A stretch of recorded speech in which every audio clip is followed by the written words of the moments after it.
Hello and welcome back.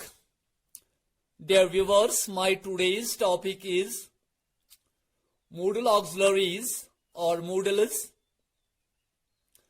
First of all, we all must know from where these modal auxiliary verbs come.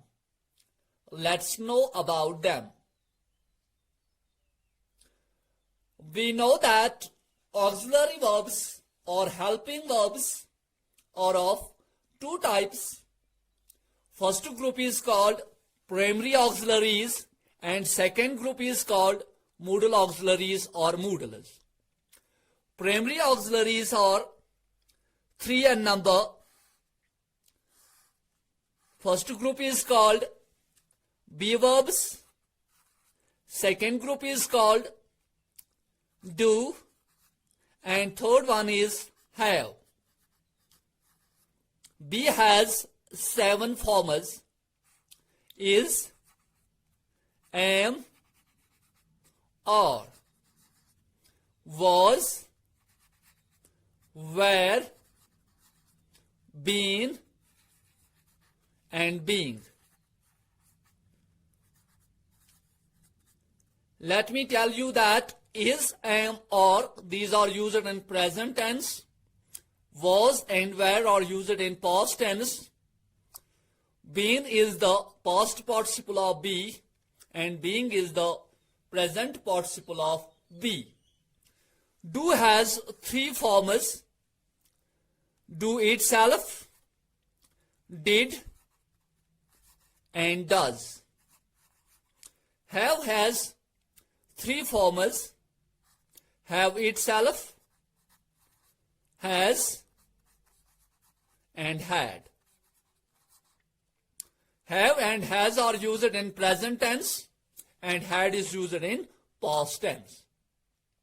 Similarly, do and does are used in present tense and did is used in past tense. Now let's talk about modal auxiliaries or modals.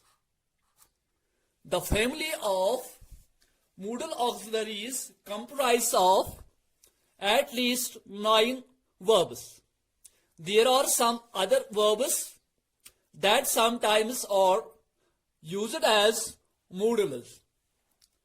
Let's talk about the list of modal auxiliaries or modals. Will, shall, would, should, can, could, may, might,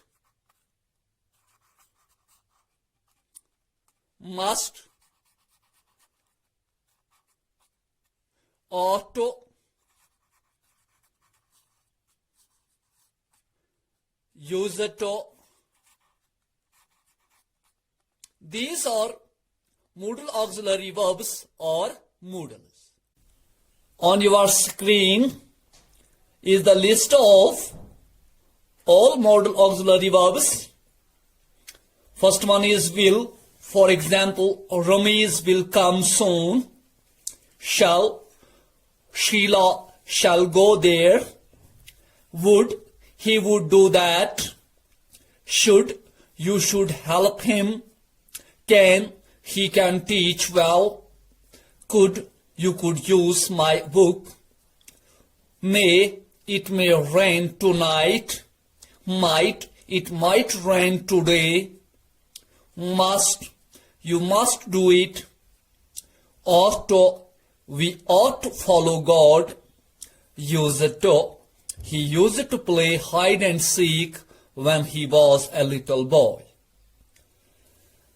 The modals express meanings such as futurity, promise, determination, ability, permission, possibility, necessity, habit, advice, obligation, suggestion, willingness, and many more.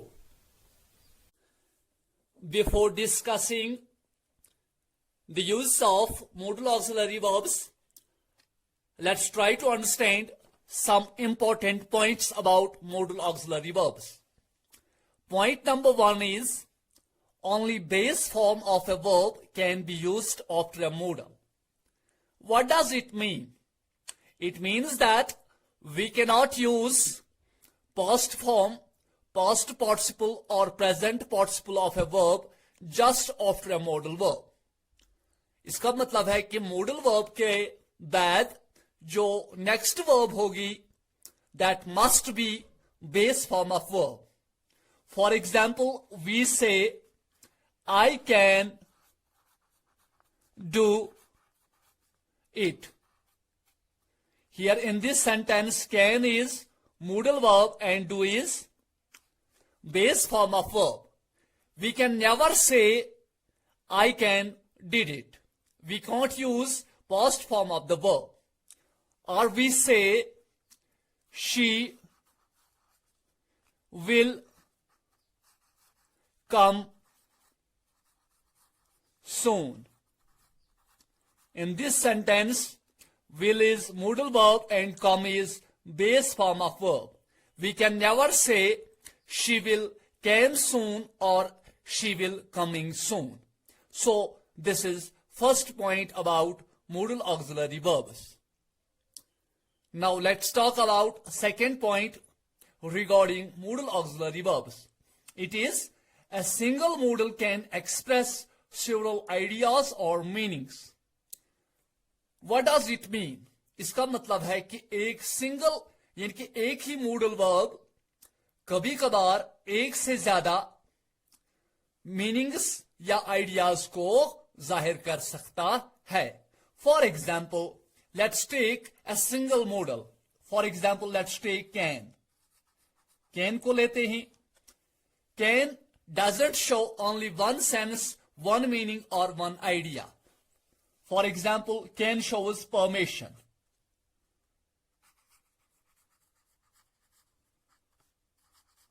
We say, can I use your pen? This sentence shows permission. Can also shows ability. For example, ability. For example, she can teach well. So here in this point, can is a single modal, but it expresses more than one sense or one idea. Point number 3 says several modals can express a single idea or meaning.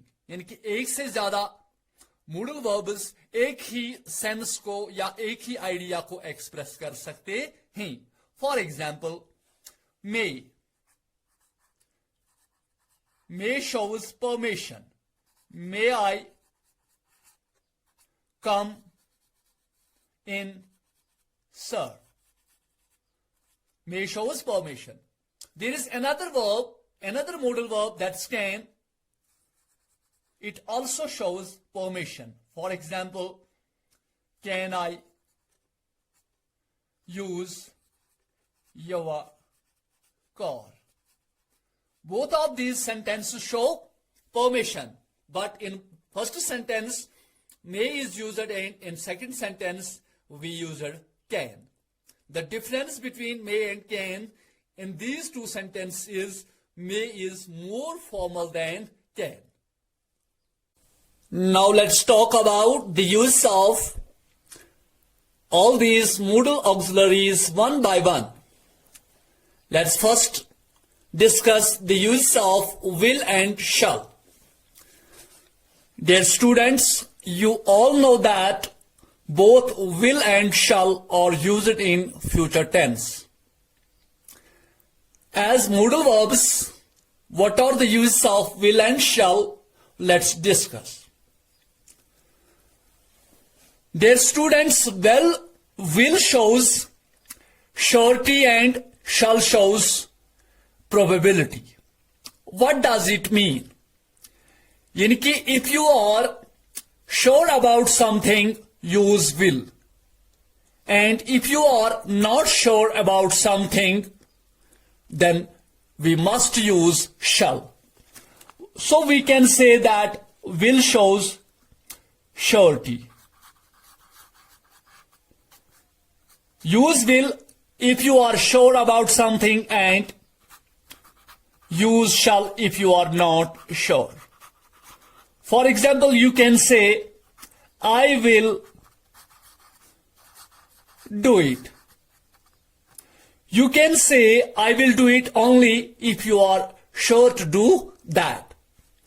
You can also say, I shall do it.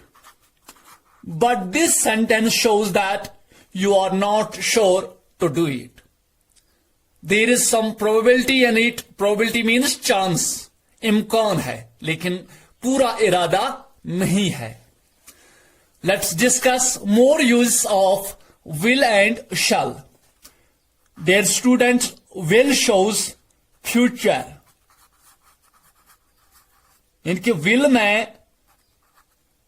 में मुस्तकबल दिखाया जाता है. For example, he will come soon.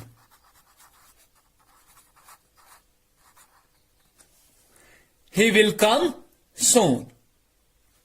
Shall में भी future है. She shall come tomorrow.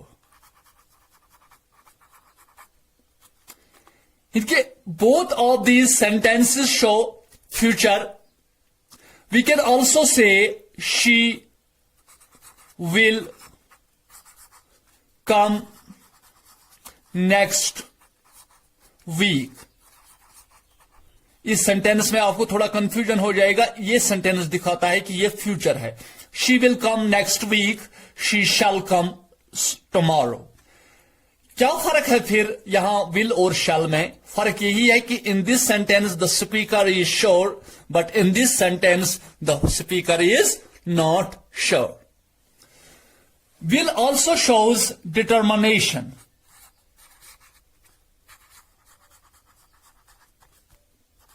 Determination means किसी चीज के बारे में पक्का इरादा होना.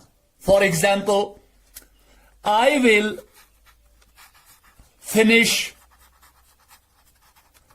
this work before 2 p.m. It means that the speaker is sure that he will complete his work before 2 p.m. He is determined to complete his work before the fixed time. Will also shows promise. For example, I will help you. How this sentence shows promise? We say that I will help you. मैं तुम्हारी मदद करूंगा. और दूसरी तरफ will जो है, will में surety है. When there is surety, it means that the speaker is sure to help him. So it is a kind of promise.